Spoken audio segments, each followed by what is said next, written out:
கெட்டி மேளம் சீரியல்ல இன்னைக்கு என்ன நடக்க போகுதுன்னு பார்க்கலாம் வாங்க. வீடியோக்குள்ள போலாம். மோனிகாவையும் ஜெகனையும் வீட்டுக்கு வர சொல்லியிருக்காங்க மீனாட்சி. வீட்டுக்கு வந்து எங்க அண்ணன் பொண்ணை விட்டே ஆகணும்னு சொல்லி வலுக்கட்டாயமா தியாவை இழுத்துக்கிட்டு போறாங்க. ஆபீஸ்ல இருந்து வந்து பார்க்கும்போது தியாவை கூட்டிட்டு போறதா பார்த்து அப்படியே கலங்கி போய் நிக்கிறாங்க.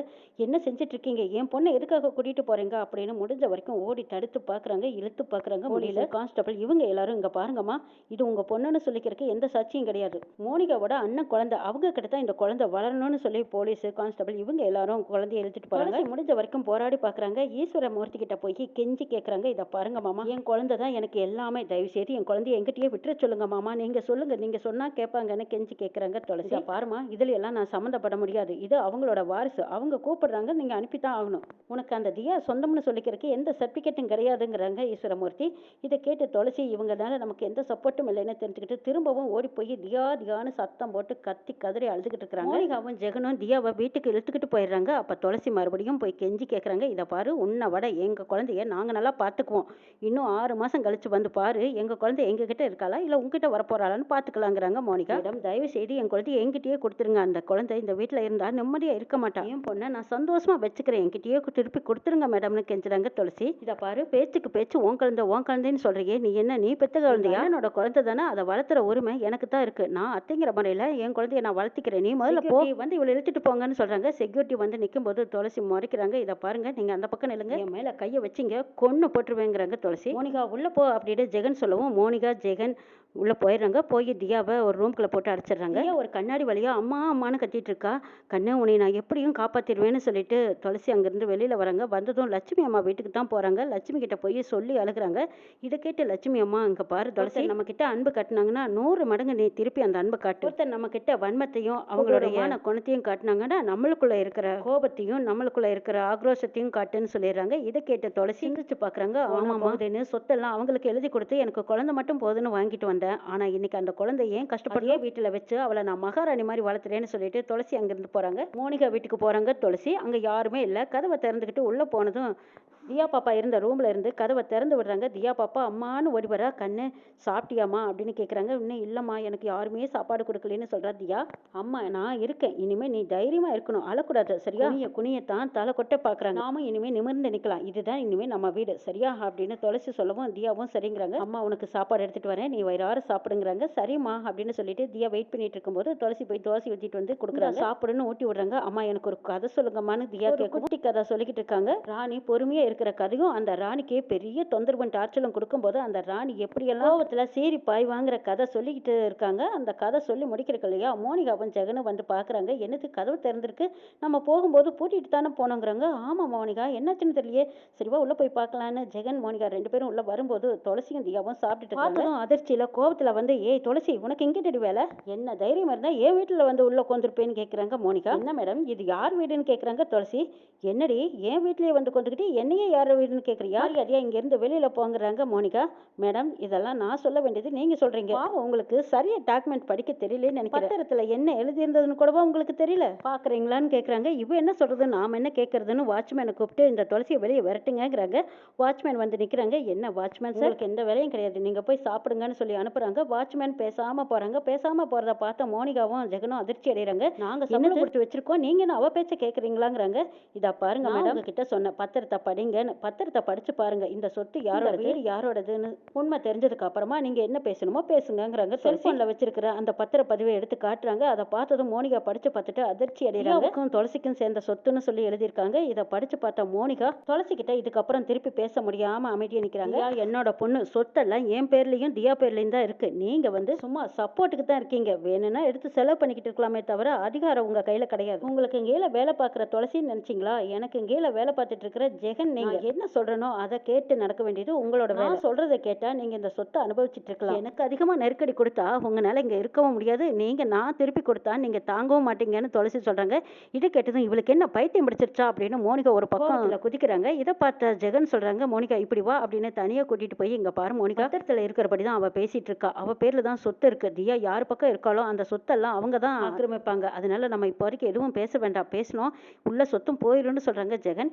இதை கேட்ட மோனிகா, என்னங்க அநியாயமா இருக்கு, இது எங்க அண்ணனோட சொத்துங்க, எங்க அண்ணன் சொந்தமா சம்பாரிச்ச சொத்து, அவர் சொத்து எனக்கு பங்கு இருக்குமல்லங்கிறாங்க. ஆனா இப்போதைக்கு எழுத்து தான் பேசும், நம்ம பேசி பிரயோஜனம் இல்லைங்கிறாங்க ஜெகன். நேத்து வந்தவ இப்ப பாருங்களேன், குழந்தைய வச்சுக்கிட்டு நம்மள என்னமா தண்ணி கட்டுறாங்கிறாங்க மோனிகா. வழியே இல்ல, பேசாம அந்த தியாவை கூட்டிட்டு போக சொல்லிடலாம் மோனிகா, கொஞ்ச நாள் போகட்டும், அதுக்கப்புறம் அவளை பாத்துக்கலாங்கிறாங்க. மோனிகா வந்து துளசி கிட்ட பணிவா பேசுறாங்க. இதப்பா துளசியத்தனமா அண்ணன் பொண்ணு மேல இருக்கிற பாசத்துல நான் கூட்டிட்டு வந்துட்டேன், சரி நீங்க கூட்டிட்டு போய் வளர்த்துக்கன்னு சொல்லிடுறாங்க. இதுக்கப்புறமா துளசி அப்படி வாங்க வலிக்குன்னு சொல்லிட்டு தியாவை கூட்டிட்டு போறாங்க. வீட்டுல ஈஸ்வரமூர்த்தி, அபிராமி, மீனாட்சி இவங்க எல்லாம் இருக்காங்க. அப்ப வெற்றி வந்து துளசியும் தியாவும் எங்கேன்னு கேக்குறாங்க. யாரும் எந்த பதிலும் சொல்லல. அம்மா அப்பா உங்களை தான் கேட்குற, வீட்டில் இருந்தவங்களை எங்கேன்னு கேட்டா சொல்லணும் இல்லைங்கிறாங்க. அவ என்ன எங்ககிட்ட சொல்லிட்டா போறா, அவ எங்க போறா வரான்னு சொல்றதுக்கு. இதெல்லாம் சொல்லும்போது இது சரியான பதில் இல்லையே, ஏமா இப்படி எல்லாம் பேசிட்டு இருக்கீங்க, அவ என் பொண்டாட்டி, எங்க போனாலும் வந்தாலும் என்ன ஏதுன்னு நீங்க கேட்கணும் பேசணுங்கிறாங்க.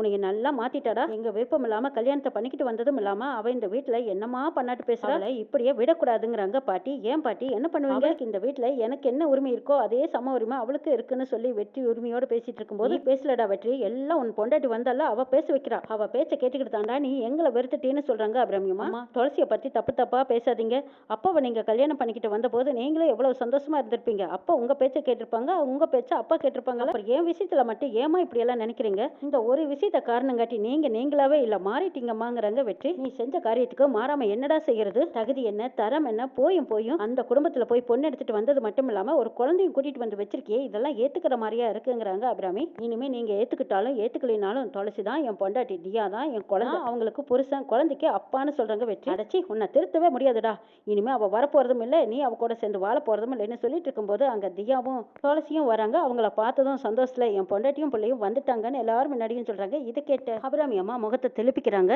தியா பாப்பா ஓடி வந்ததும் கிழிஞ்சிட்டு ஓடி வராங்க. அப்பான்னு சொல்லணும்னு சொல்லி அவங்க கையில வச்சிருந்த பொம்மையை கொடுக்குறாங்க. அதை பார்த்து சந்தோஷப்படுறா தியா பாப்பா. நேரமா எங்க போனீங்க, என்ன நடந்ததுன்னு கேக்குறாங்க. நடந்த உண்மைகள் எல்லாம் தியா பாப்பா சொன்னதுக்கு அப்புறம் வெற்றிக்கு வருதே கோவம். சும்மா விடக்கூடாதுன்னு வெற்றி மனசுல நினைச்சிட்டு அமைதியா இருக்காங்க. கடைவீதியில் லட்சுமி அம்மா சிவராமன் ஆட்டோ ஓட்டிட்டு இருந்ததை பார்த்துட்டு வந்து அப்படியே மன அழுத்தத்தோடு உட்காந்துருக்காங்க. எதுக்காக உண்மையை மறைச்சாரு, காதலிச்ச வாழ்க்கைக்கு இவ்வளவுதான் அர்த்தமா, உண்மையை சொல்லாம மறைச்சிட்டாரு, காசு கேட்கும் போதெல்லாம் இன்னைக்கு இவ்வளவுதான் சில்லறை கிடைச்சுன்னு சொல்லுவாரு, அப்போவெல்லாம் 500 ரூபா நோட்டா கொடுப்பாங்க, சில்லறையா கொண்டு வந்திருக்கீங்கன்னு கேட்கும்போது ஏடிஎம்ல சில்லறையை தான் எடுக்க முடிஞ்சது, அதுக்குள்ளே டெபிட் ஆயிடுச்சு, நாளைக்கு வேணா உனக்கு வேண்டிய காசு எடுத்துட்டு வரேன்னு சொல்லி சமாளிச்சாரு. வாழ்க்கைக்கு இதுதான் அர்த்தமா, என்கிட்ட போய் சொல்லிட்டாரு கூடாது, இன்னைக்கு கேட்டே ஆகணும்னு லட்சுமி அம்மா முடிவோடு இருக்காங்க. அதே மாதிரி சிவராமன் வராங்க. காதலுக்கு அர்த்தம் இதுதானா, என்கிட்ட ஏன் உண்மையை மறைச்சிங்க, நீங்க ஆட்டோ ஓட்டிட்டு இருக்கிறத நான் பார்த்துட்டேன், இப்படி எல்லாம் சொல்லி கேட்டா என்ன பதில் சொல்லுவாரு அப்படின்னு லட்சுமி நினைச்சு பாக்குறாங்க. அப்பவே உண்மை தெரிஞ்சிருச்சா லட்சுமின்னு சொன்னதும் அவருக்கு நெஞ்சு வலி வந்துருது. தாங்கிக்க முடியாத வழியில துடிச்சிட்டு இருக்கிறத பார்த்த லட்சுமி ஐயோ இப்படி எல்லாம் கேட்க கூடாது, பட்டு அவர் அப்படியெல்லாம் கேட்டுட்டா அவருக்கு நெஞ்சு வலி வந்துட்டா என்ன செய்யறது, கேட்கவே கூடாது, அவரா சொல்லட்டும் பார்க்கலாம். நாள் வாழ்ந்த வாழ்க்கையில இது நாள் வரைக்கும் எதையுமே அவர் மறைக்கல, உண்மையா வாழ்ந்தோம், உண்மையான காதல் இப்படிதான் இருக்கும்னு நான் நினைச்சிட்டு இருந்தேன். ஆனா இப்போ வறுமையின் காரணத்தினால இவர் ஆட்டோ ஓட்டிட்டு இருக்கிற விஷயத்தையே என்கிட்ட மறைச்சிட்டாரு, குடும்பத்தை காப்பாற்றணுங்கிறக்காக இவர் எக்ஸ்ட்ரா கஷ்டப்பட்டுட்டு இருக்காரு, ஆனா என்கிட்ட ஒரு வார்த்தை சொல்லியிருந்தா என்ன அப்படின்னு சிவராமன் மேல கோவமா இருக்காங்க. இருந்தாலும் சிவராமன் வராரு. வந்ததும் அப்ப கண்ணை தொடச்சிக்கிட்டு லட்சுமி எதுவும் தெரியாத மாதிரி உட்காந்துருக்காங்க. என்னங்க வந்துட்டீங்களா, உங்களுக்கு காப்பி எடுத்துட்டு வரட்டுமாங்கிறாங்க. இந்த அப்படின்னு சொல்லி பணத்தை கொடுக்குறாங்க. லட்சுமியும் அதை வாங்கிட்டு தெரியாத மாதிரி அமைதியா இருக்காங்க.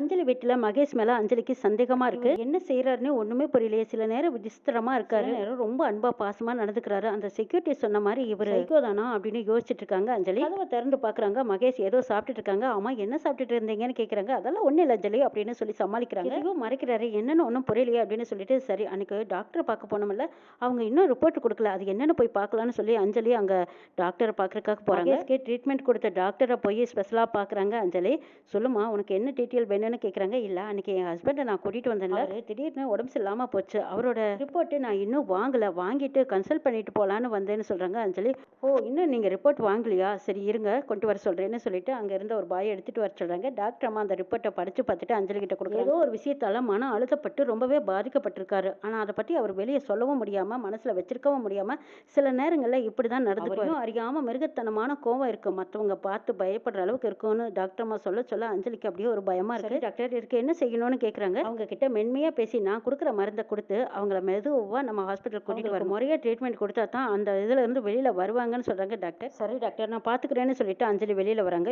யோசிக்கிறாங்க எப்படி இவரை கூட்டிட்டு போறது. சரி முருகனை நம்ம துணைக்கு கூப்பிட்டுக்கலாமான்னு நினைச்சிட்டு முருகனை பாக்குறாங்க. முருகனை பார்த்து அங்க ரெஸ்டாரண்ட்ல கூட்டிட்டு போய் விவரத்தை சொல்லிட்டு இருக்காங்க.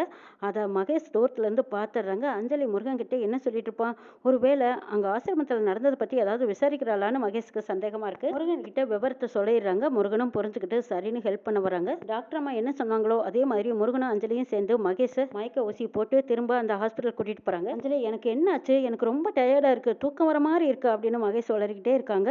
சரிங்க நீங்க தூங்கலாம், கொஞ்ச நேரத்தில் நீங்க தூங்கிடலாம் அப்படின்னு சொல்லிட்டு அஞ்சலி கோலார கார்ல கூட்டிட்டு போய் டாக்டர் அம்மா வர சொன்ன இடத்துல உட்கார சொல்றாங்க. இப்போதைக்கு ஹெல்ப் பண்ண யாருமே இல்லை, நீங்களும் பக்கத்துல இருந்தா எனக்கு சௌகரியமா இருக்கும்னு சொல்றாங்க. அஞ்சலி கூடவே இருக்கிறேங்கிறாங்க.